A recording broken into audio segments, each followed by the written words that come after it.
Y ahora, señor Lobo, adelante. Venga, vamos a intentar ser concisos en esta semana. Empezamos, como siempre, con la píldora europea, los dos, tres elementos más importantes que han pasado en el contexto europeo y luego una noticia de cierta relevancia.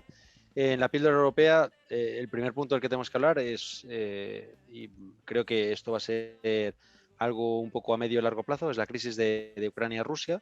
En el contexto europeo parece que tanto los países europeos como Estados Unidos insisten en buscar un conflicto con Rusia, se están afanando. En ese sentido, hubo una delegación del Parlamento Europeo junto con Boris Johnson, Mark Rutte, el primer ministro holandés, y Dombrovskis, el vicepresidente de la Unión Europea, que fueron a Ucrania y acordaron un crédito de 1.200 millones de euros. Por otro lado, Estados Unidos tiene un grandísimo empeño en decir que Rusia está intentando un ataque o planificando un ataque de falsa bandera. Los ataques de falsa bandera son cuando eh, tú te inventas un ataque para justificar una respuesta. En este sentido, Estados Unidos está insistiendo muchísimo en que Rusia prepara un ataque de falsa bandera en Ucrania para justificar su intervención. Tanto Rusia como Ucrania mismo están diciendo que no hay bases sólidas para justificar o decir esto. Y quedaros con este dato porque recuerda un poco a lo de las armas de destrucción masiva de Irak, que tanto dijeron durante los meses previos a la invasión de Irak. Y es un elemento preocupante que luego tuvo consecuencias que vamos a ver al final de la sección. En cualquier caso, este es el contexto, tanto por parte de Europa como por parte de Estados Unidos, con el conflicto ruso-ucraniano. Rusia sigue diciendo que ellos no tienen ningún interés en intervenir en Ucrania, pero la prensa y los medios de comunicación europeos y estadounidenses insisten en proyectar este falso conflicto, podríamos decir. Pero hay un elemento fundamental que es la energía, el prisma energético. ¿Qué ocurre? El 40% del gas que recibimos en Europa viene de Rusia y hay movimientos que son preocupantes porque hay en el contexto europeo movimientos para buscar reducir esa dependencia del gas ruso a la espera de que una intervención militar o que los rusos se cabren tanto que reduzcan el grifo y la cantidad de gas que recibe la Unión Europea. En ese sentido, Estados Unidos tiene muchísimo interés en este conflicto. De hecho, hay analistas que dicen que quizás una de las razones por las que Estados Unidos está buscando este conflicto es para incrementar las exportaciones de gas licuado a la Unión Europea, que ahora está en torno al 20-25%. Estados Unidos tiene un grandísimo interés en aumentar esas exportaciones, que serían necesarias en el caso de que Rusia cortara el grifo, pero que para nosotros, para nuestros intereses, son muy dañinos porque el gas licuado estadounidense es 4 veces más caro que el gas ruso. Por otro lado, Noruega nos aporta como un 35% del gas. Von der Leyen fue esta semana a Qatar para buscar incrementar las exportaciones de gas a la Unión Europea. Y la comisaria de Energía, Kadri Simpson, perdona, la comisaria de Energía de la Comisión Europea, ha viajado recientemente a Azerbaiyán también para buscar incrementar las exportaciones de gas a la Unión Europea. Esto es peligroso porque Azerbaiyán es un socio sólido de Rusia, pero ¿qué quiero decir con esto? Que que parece en este conflicto que hay unas partes muy interesadas en crear un conflicto, por razones que son desconocidas, pero hay muchos movimientos en el ámbito energético que indican que se espera que o bien Rusia entre en un conflicto con Ucrania o que por las tensiones diplomáticas acabe reduciendo las exportaciones. Entonces, la Unión Europea está buscando medios para amortiguar ese golpe. Dejamos eso ahí. Otro elemento que ha habido en la Unión Europea es la no sucesión de Mattarella como presidente italiano. Ha habido un grandísimo conflicto en Italia sobre qué iba a pasar, si iba a ser Draghi el nuevo presidente. O sea, es como Draghi es el primer ministro, pero hay un presidente, el presidente de la República, que es Mattarella, un señor de 80 años. Se le está buscando su sucesión. Había un gran conflicto burocrático en Italia que se ha mantenido durante varias semanas, pero muy a la italiana. Al final todo se ha quedado igual. Mattarella continuará un año y Draghi sigue en el puesto de primer ministro. Y luego el tercer punto interesante de lo que ha pasado en la Unión Europea y que ha generado mucho ruido es el tema de la taxonomía energética, que se ha considerado que la energía nuclear y el gas son energías renovables, por así decirlo. Esto ha generado mucha crítica de parte de los grupos ecologistas, ha generado mucha contrariedad por parte de la sociedad civil. Y básicamente esto está un poco ligado de nuevo con el conflicto de Ucrania. Este gran interés, este elemento energético, va a jugar un rol fundamental. Sabemos que estamos viendo una fase de transición energética en la que el futuro son las energías renovables, pero de momento no son lo suficientemente productivas para cubrir las necesidades y las demandas que tenemos en Europa fundamentalmente. Eso hace que la Unión Europea haya decidido que tanto la energía nuclear como el gas, ambas energías, sean consideradas no tanto energías renovables, sino como energías fundamentales para el proceso de transición energética. Ante la crítica hay que entender qué es lo que pasa. La realidad es que este tema de la taxonomía es un tipo de etiquetado. Es como cuando a los alimentos dices si son saludables o no saludables, pues esto es un etiquetado para que los inversores se queden tranquilos y puedan meter dinero en proyectos que la Unión Europea certifica que van a cumplir los objetivos climáticos de transición energética. Esto, señor Lobo, perdona, recuerda un poco a cuando Ana Botella cambió los medidores de contaminación de lugar. Sí, básicamente. O sea, lo preocupante es que aquí el Green Deal este europeo, el proyecto este de transición energética, pone mucho énfasis en la inversión privada. Se podría haber hecho una transición energética basada en una autonomía, en una soberanía estatal, en el que hubiera grandes empresas energéticas estatales, pero no. Como es un proyecto, como sabemos y hemos descrito con anterioridad, fundamentalmente liberal en lo económico, muy capitalista, la inversión privada es fundamental. Entonces, esta taxonomía energética que garantizara a los inversores tranquilidad legislativa para invertir en estas energías mientras se da esta transición en la que ellos van a sacar gran parte del pastel, pues era un elemento fundamental y de ahí deriva todo este conflicto.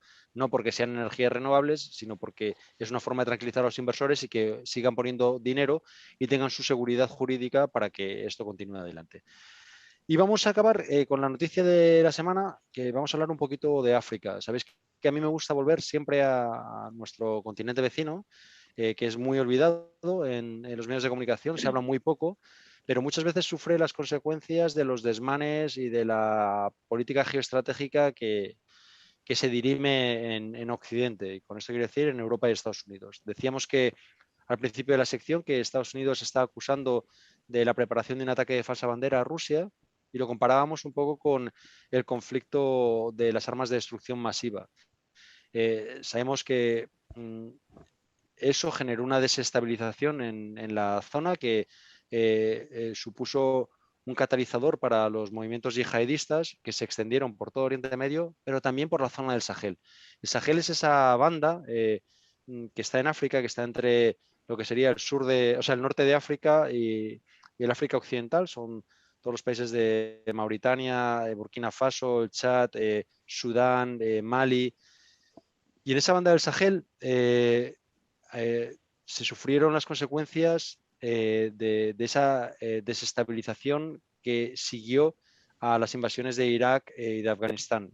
Los movimientos yihadistas encontraron un caldo de cultivo de países muy pobres, muy desestructurados, con administraciones y gobiernos muy frágiles, y surgió un movimiento yihadista en esa banda de África tremendamente peligroso y potencialmente peligroso porque también se vio que era un nido de conflicto que podía tener consecuencias en Europa y lo sufrimos con los atentados del Bataclan, de Barcelona y demás. Esto llevó a que Francia... De hecho, la guerra, perdón, señor Lobo, la guerra de Mali o la existencia de Boko Haram es consecuencia de lo que estás contando. Literalmente. En Nigeria y Níger, que son la parte del Sahel también, eso es a consecuencia y derivado de esas intervenciones basadas en falsas premisas de armas de destrucción masiva que tienen su origen ahí y que al final es África quien lo paga. Bueno, esto dio origen a una operación que se llama la Operación Barkhane, que empezó en 2014, en el que Francia, como gran potencia colonial de la zona, se alió con varios países del Sahel para hacer una campaña antiterrorista, que ha sido un auténtico fracaso. Y en esto es de lo que voy a hablar y de lo que hablan muy pocos medios de comunicación. En los últimos meses, esta región del Sahel ha sufrido multitud de golpes de Estado. Mali hace 2 meses aproximadamente, hace un mes aproximadamente, sufrió un golpe de Estado.